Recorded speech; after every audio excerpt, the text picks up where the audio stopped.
All right. Hello, hello, everybody. Oh, my computer's being all funky with the camera angles today. Huh, interesting. So, I made it just in time for day 12 of my 30-day challenge. Um, I had the wonderful pleasure of going out to see a friend. She had a birthday party, a birthday celebration for her. One of my favorite people. She's fantastic. I love her. And I had to honor her by showing up for her. Um, it was just one of those things where the whole day was busy. And then by the time, you try to leave, I didn't have the time to do the live beforehand, which I had a feeling would be best if I did it afterwards. Though it is late right now, I do believe it is 11:36, way past my bedtime. But I had to come on because, again, 30-day challenge, doing this. Um, but some really interesting awarenesses. So tonight, we went out. We live in the suburbs now more. We're always at home. All of us have gotten used to living in our beautiful spaces. And it's interesting going out now. Um, Things have changed. People don't know how to be around with each other. Some people just go all out and um, lose all inhibitions. And some people don't even know how to address others or look people in the eye. Do I shake hands? Are you hugging? And then there's people, all of that. It's just is one fantastic soup of insecurity, basically. Um, and it's just interesting.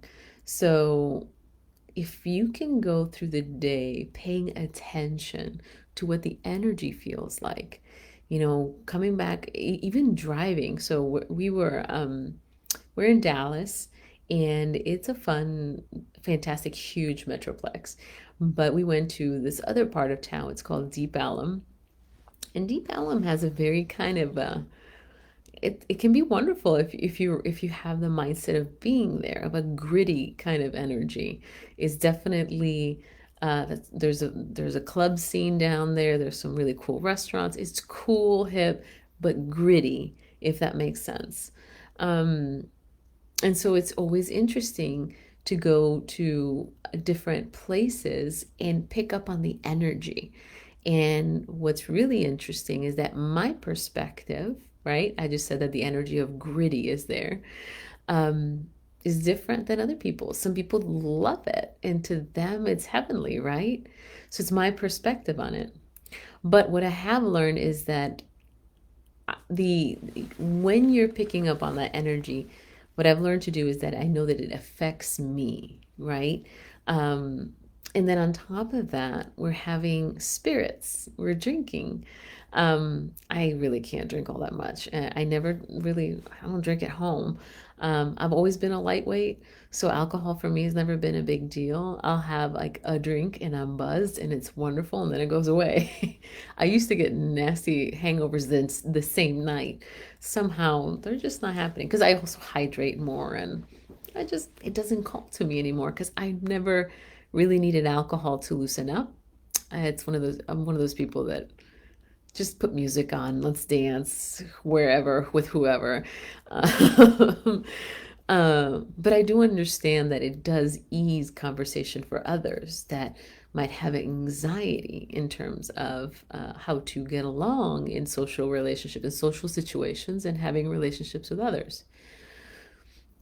The reason that I'm bringing up today's topic as mindfulness while going out is to pay attention to yourself. Don't worry about anybody else and what they're doing or saying.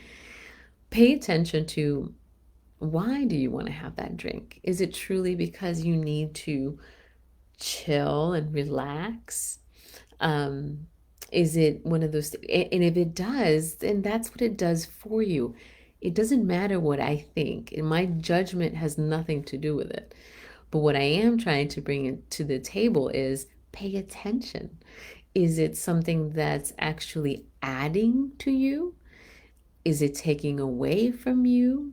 Is it hiding something for you or from you?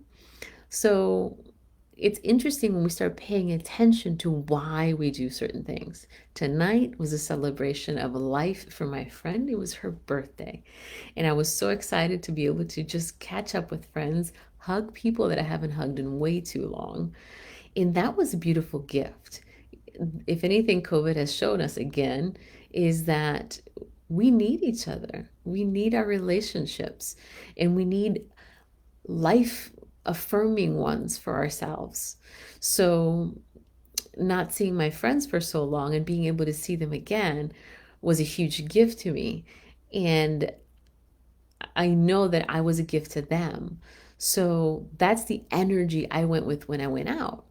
But what was interesting as the night went on, you could almost feel that the people that when I saw them originally, of course, once we start drinking, our personalities kind of shift a little bit. So it's just interesting, and I just watch because it's to me it's just I'm in that observer kind of role, no judgment, because we're all choosing to do all these things. But it's interesting that as we go through the night, we create our own reality. Um, and we do that in life all the time. We always have space.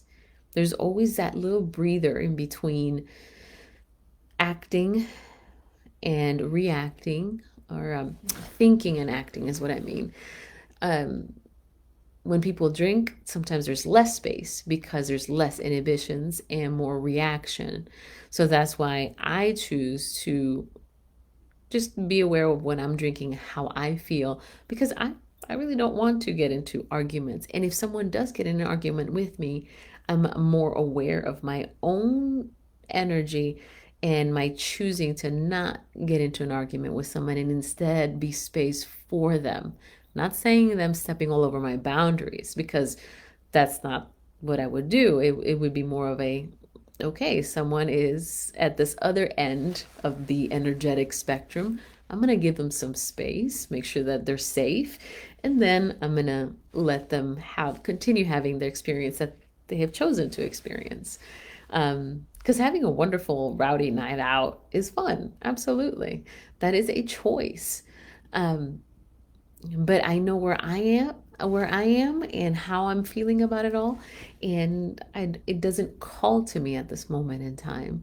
I'd rather just hang out with my friends, with how they're doing, and then have that just, I don't have to be there till 12 o'clock at night. I can leave earlier if I feel like I've had my fill of the energy. And they don't feel upset that I leave early. They don't give me flack for leaving early. I don't give them flack for staying late. Um, and it just creates better way of relating with each other. And yeah, we just become space for each other. It's wonderful.